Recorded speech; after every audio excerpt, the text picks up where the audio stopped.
All right, let's find a comfortable beginning space. Posture that is both stable and inviting of the breath, inviting compassion to course through our veins, to pump from our heart, not just to the extremities of the body, but out into the world where healing is so needed.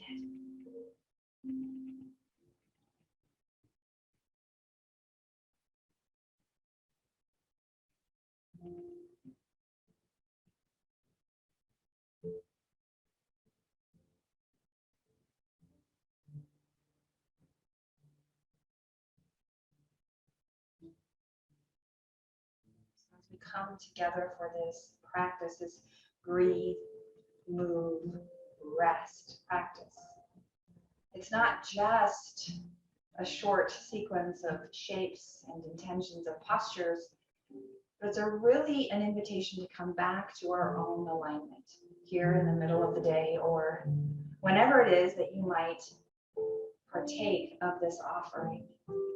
Let it be an invitation to find greater, clearer alignment with your truth, clearer alignment with your intention of just being, to breathe, to move, and to rest. And in that alignment, remembering that our choice is really that simple. Is now the next right step an invitation to breathe, to move, body, mind, thoughts, expectations, furniture, whatever it might be, or to rest. And for every effort, for every work of movement, can we give ourselves the permission to rest, to digest, to process and integrate whatever lessons are lurking within the practice, the process of being with what is. This is the journey of yoga, and inviting the wisdom and teachings of yoga into our daily living practice.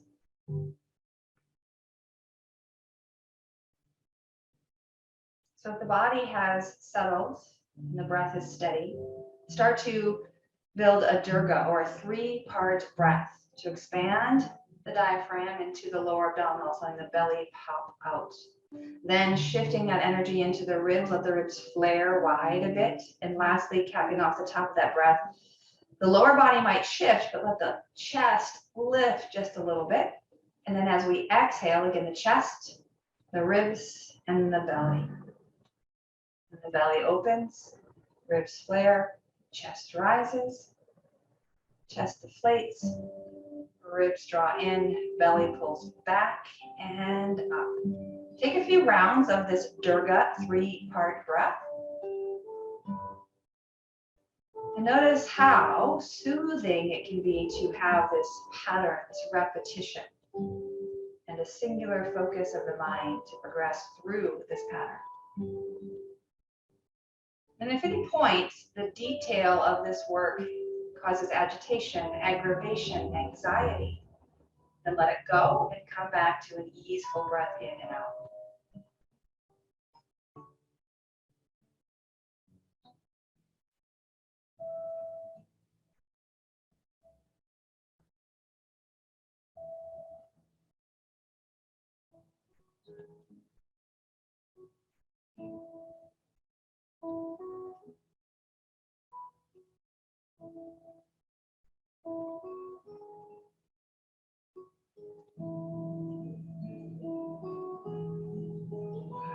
Again, stay with this if there's any hint of over agitation. But if there is effort and energy available on that exhale, as you empty out the last of the breath, give a little lifting from the pelvic floor, as if not just squeezing the perineum, but lifting inside from the pelvic funnel up towards the navel. And then on the inhale, we'll soften the pelvic floor, let the belly open, ribs expand, chest lift. Chest, ribs, belly, pelvic floor engages.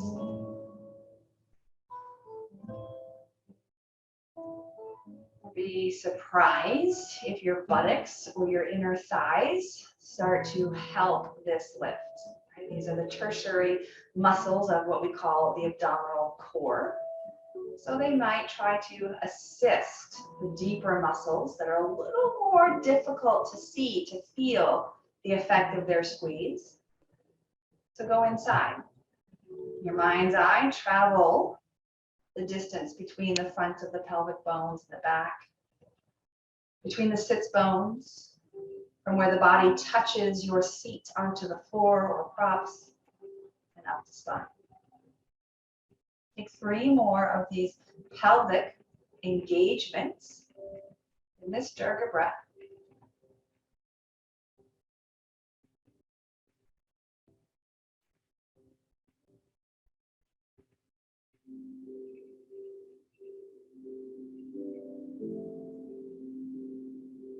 Hold on. Come back to just that Durga without the pelvic floor squeeze. 3 rounds.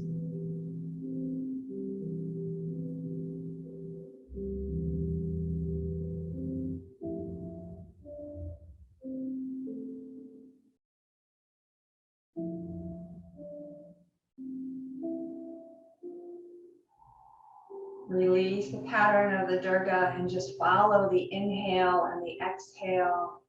Again, 3 rounds.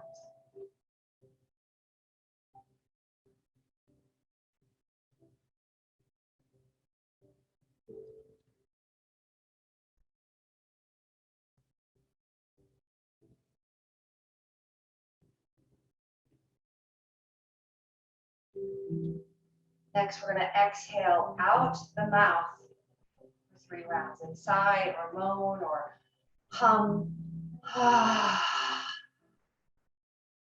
In the nose. Out the mouth.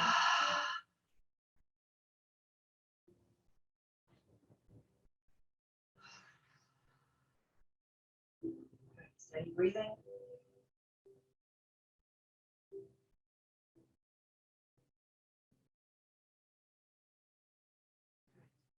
From this easeful breathing, we'll start to move into our movement of the body.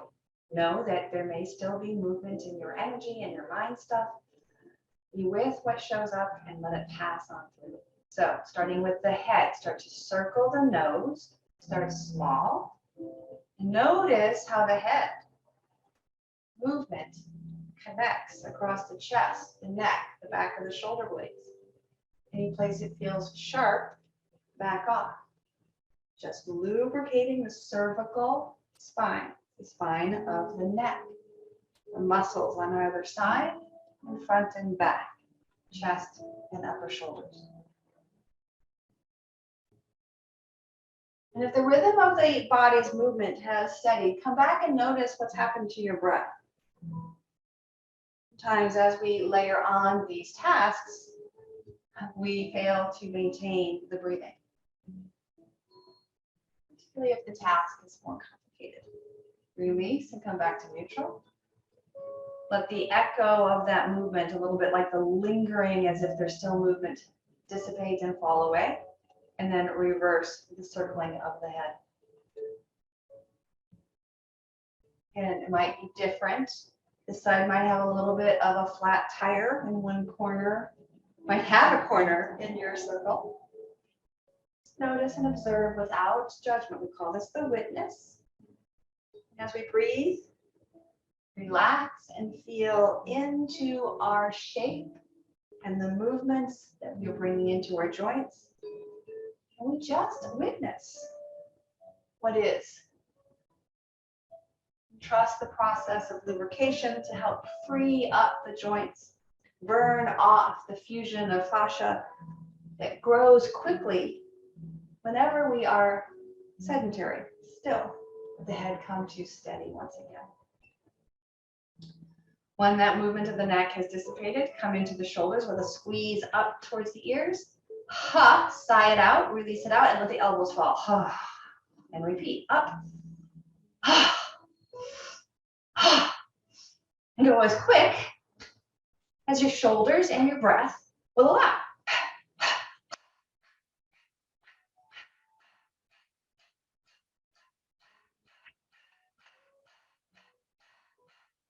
some point, the shoulders might look a little more like the chicken dance instead of the lifting up and down. That's the fatigue of that levator scapula. And we're going to move right then into those slower, more mindful shoulder circle up, back, and down. So we have essentially 10 joints that we're lubricating in our dasha shalana. Funnily enough, dasha shalana translates in the Sanskrit to mean the 10 turnings. So essentially we have 3 joints above the spine, 3 joints below the spine, and then the 6 directions of the spine and the head. Right? So just consider how your shoulders are feeling. Take that into an alternation. The elbow might like to cross the center body and swivel up and around as if doing a crawl, backwards crawl stroke. Right? Let the head and torso begin to rotate. How's the breath? Nice.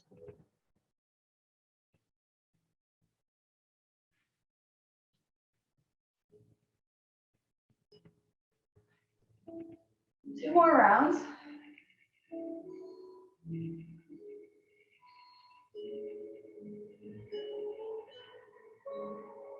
And then both elbows are going to come crisscross in front if they make that far. Up and over to thread down and back. Take a full breath. Elbow leads to pull the hands out and reverse that. So you're going to cross in front. Good. Take it right back. Crisscross the arms. And down and around. Add a breath if you need to recalibrate. Otherwise, just begin to explore this circle wherever it shows up.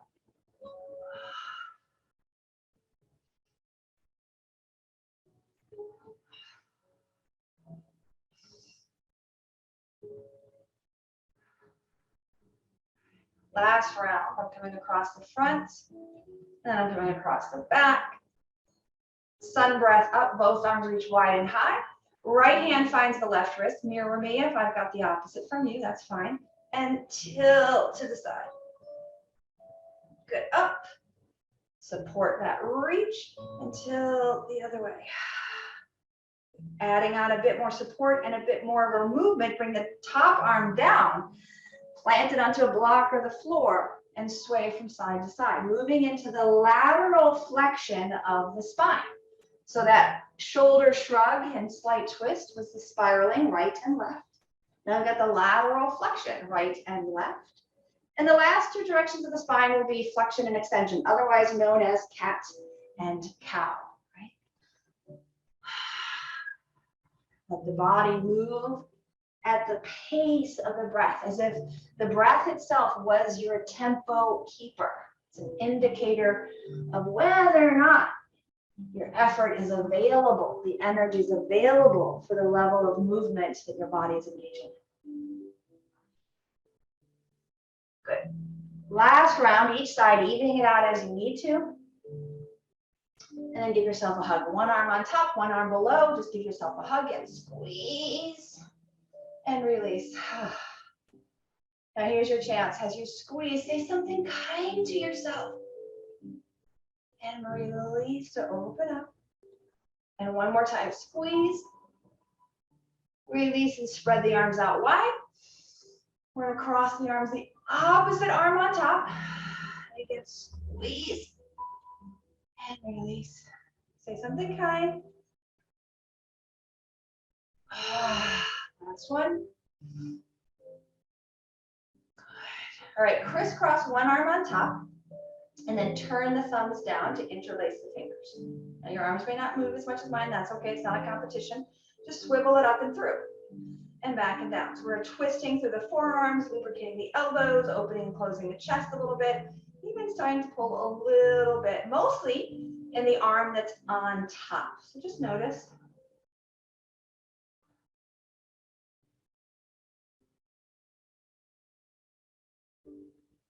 Done. Hold this time as your arms extend as far into the stretch and take 3 to 5 deep belly breaths. Letting the arms rest on something can help to ease any muscular engaged effort.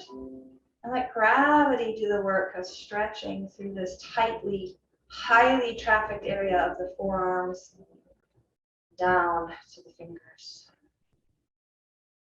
As you release, go ahead and shake it out. And there's a difference between one side and the other. The side that was on top, go ahead and reach that hand up, opposite hand down. Again, moving into that lateral flexion with a bit of a twist. Bring the hands together. Second side, reach up and out. 2 more times. This time we're going to look down, right? So look to the down arm. Back together. Look to the down arm. Your choice, looking up or down, 1 more round each side. More grounding if you look down, more uplifting if you look up. Hands together. Release. Opposite hand on top. Turn the thumbs down and interlace the fingers. You could even go so far as to reverse which finger order. Not necessary, just another game that I like to play. Another detail for a mental focus to feel into what's different.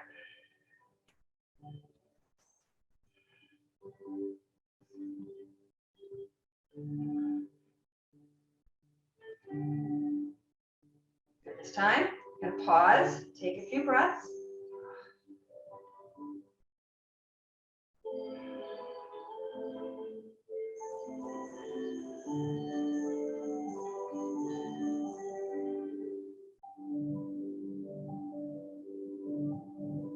And release, take a sun breath up. Open the palms out to a Y. Pull the elbows down to a W. Take them out to a T. Give yourself a hug. And out to the opposite. And again, hug. Take them out. Turn the thumbs down and bring the backs of the hands together, resting on the back of the body or interlacing the fingers. If the fingers interlace, you might lift them away from the body. You might even choose to bow forward into a variation of Yoga Mudra. It's entirely up to what your body will allow. Good. All right, readjust if you need to your lower body, your sitting posture. It might be reversing the fold of the legs. Now, of course, I'm working with, well, let's just say a healing foot. So pretty much staying where I am. We're going to move right into our cat and cow, undulating the spine to ripple or simultaneously arc forehead towards the pubic bone, sternum and tailbone towards the sky.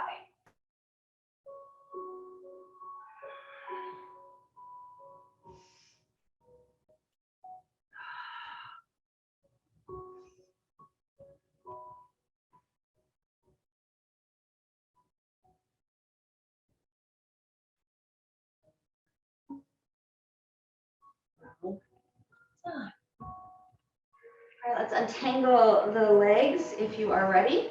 And we're going to plant the feet with a bent knee in front of us, supporting from back with the hands pointed forward, out, or even behind, maybe even coming down to your forearms.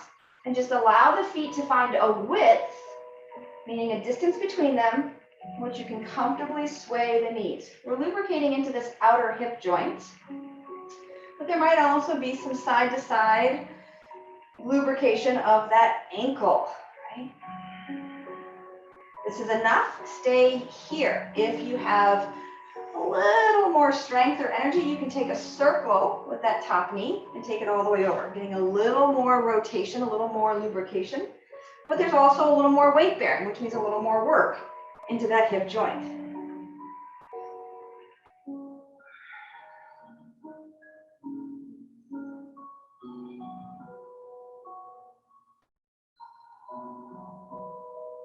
Well done. Let's come back to the knee sway. This time, as the knees drop to one side, bring the opposite hand around and look towards the back, deepening into what we call the Mermaid Twist, and back through center. Now, I'm not going to lift my bum. I'm just going to lift my heart. If you want to lift your bum as well into reverse table, adding on just a bit of extra effort, please feel free to do so. The only reason I'm not is because I'm not weight bearing on that bum foot, right? Take the twist to the second side. Skip the reverse table or lift it up again with just the heart for the whole lower body. 2 more rounds each side. Mermaid with a twist. Maybe you reach, maybe you leverage, all up to you. Heart lift. Twist.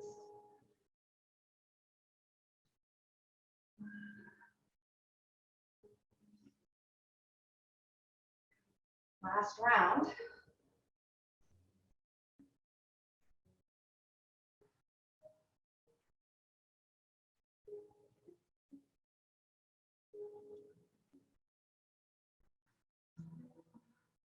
Now you're welcome to recline if that's more accessible for you. We're going to cross one ankle over the other side. So an upright figure 4, variation on the theme of pigeon. We're just going to circle that right foot. If you want a little more recline, you could let gravity do the work of holding the body in. We're just going to circle the top foot.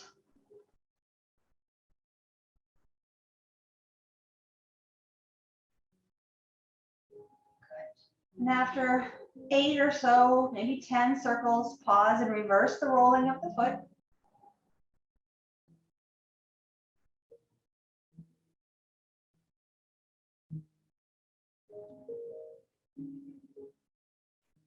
A little flex and point, curling through the toes, extending down the top of the foot, and flexing the toes back towards the heel, back towards the shin.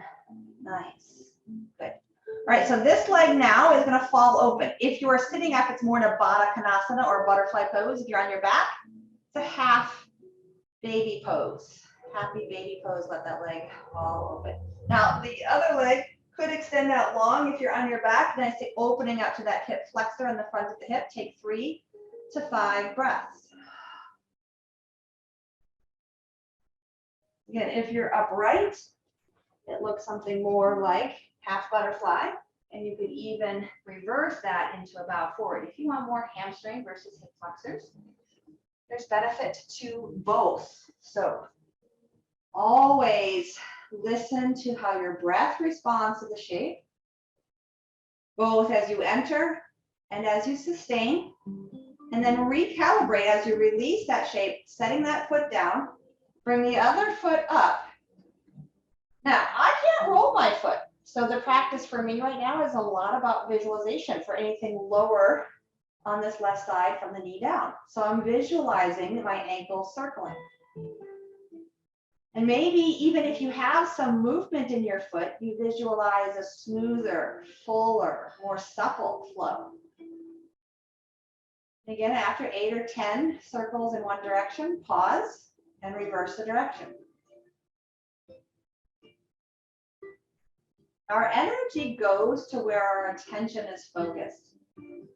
So even if the movement's not available, remember, breathe, move, and rest. The movement in my mind's eye is going to awaken the nerve endings in my foot, even though they're not actually moving. This visualization practice has been demonstrated, tested, and proven time and time again. From the circling, move into the flexion and the pointing.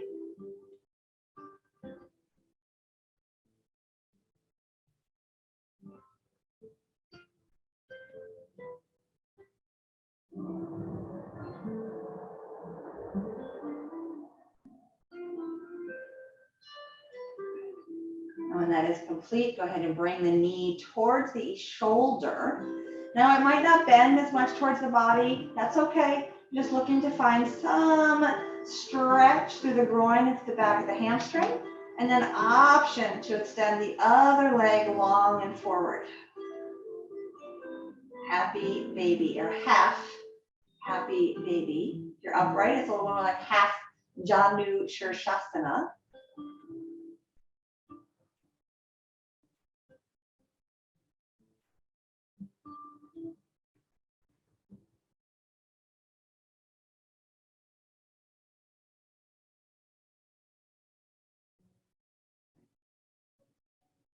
Right, so remembering a little bit of a twist into that outer butt, the gluteus and the external rotators. So how we're going to do that is really the pigeon with this figure 4 fold. So the ankle is going to come back on top of the grounded leg's thigh, and the whole unit folds into the body.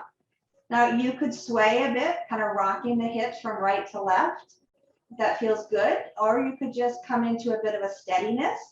You can add a little traction of hugging the bottom leg in, or you can even just hold the top leg and let that bottom leg do what it needs to do to find balance and ease.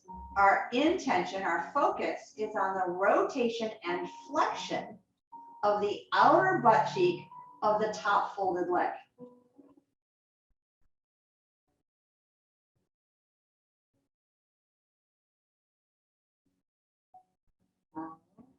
Done.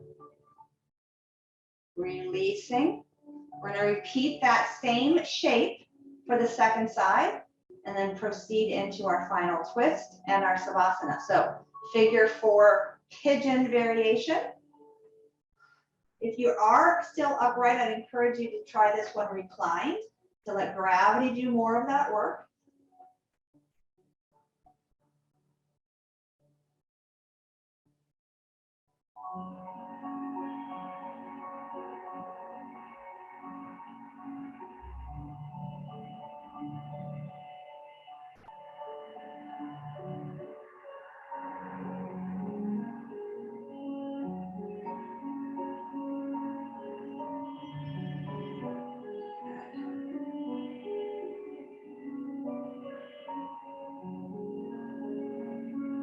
Again, releasing the figure 4 on the first side.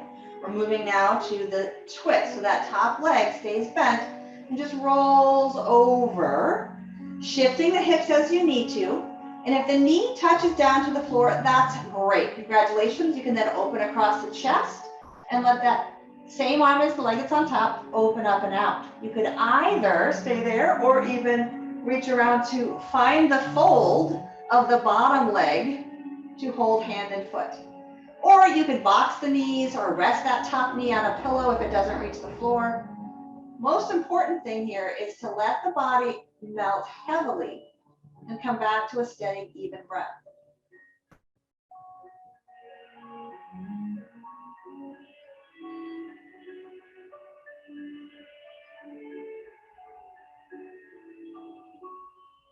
Well done. As you unwind, come back through perhaps a seed pose where the knees come into the belly, or open the knees into a happy baby, both knees wide and the feet as if they were standing on the ceiling. Just taking a breath or two, feeling the back side of the pelvis on the floor as we shift to take our final twist. So my lead foot is on the floor as I shift the hips in away from the twist. Bringing that top knee up and over to rest on the floor or a bolster. I want this leg to be heavy and grounded so that there's no passive subconscious activation here in the top butt muscles. We want to really open up that outer glute medius, the external rotators, even into the gluteus maximus. Let the earth, let the floor hold us here as our effort moves to just sustaining and breathing.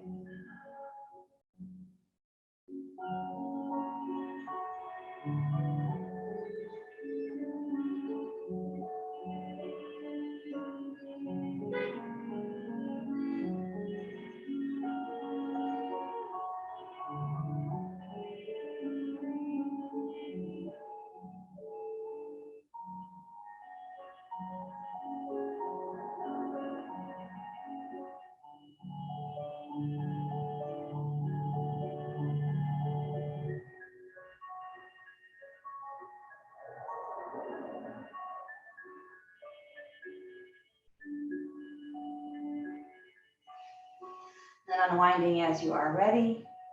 Again, classically, Savasana, the rest or corpse pose, is that testing of our ability, our willingness to extend and fall open, to rest completely in the body, the mind, and the breath.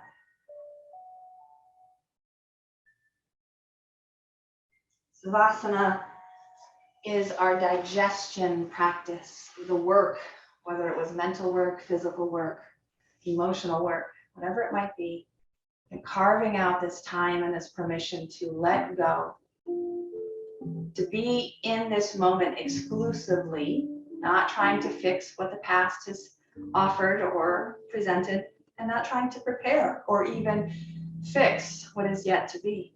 Just to be here now, so that all of our resources can be rejuvenated, so that we are at a fuller or our more full capacity to face whatever awaits on the other side of our practice. In the next breath, in the next step, the next conversation.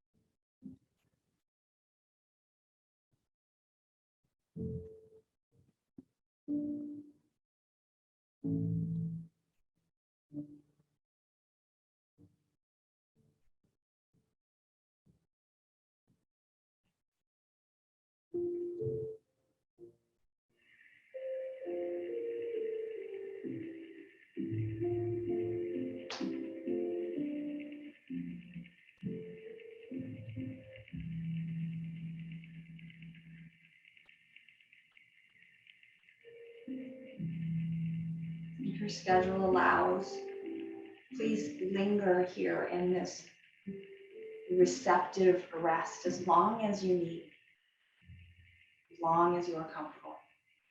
But if the schedule of the day requires that you re-engage, bring yourself back into your body with your mind's attention to the extremities. Maybe even bringing a little wiggling to the toes, into the fingers, or rocking in the head, bending the elbows and the knees, maybe swaying them opposite directions. Any movement whatsoever that helps you once again feel into this body that carries you, that engages you in this active living. And eventually, when you're ready, you'll roll over and press yourself upright to once again return to what might be a familiar seat. It might be the same preferred direction of the folding of the legs. You might try something a little different and just notice how that is received. By choosing our path and paying attention to the consequences, we enrich our wisdom and our access to know truth, to choose more wisely with each breath and each fork in the road. Thank you for practicing. Thank you for being here and for honoring this journey, this yoga living. May you breathe deeply and move freely. May you labor lovingly and live vibrantly. Namaste.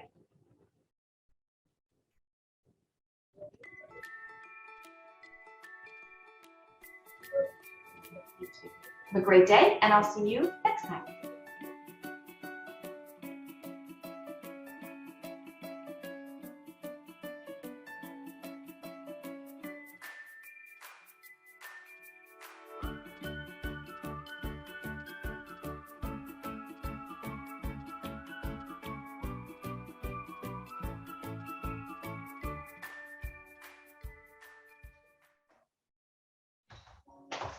This is the greatest testimony I can say to you, that I can actually get down without crashing.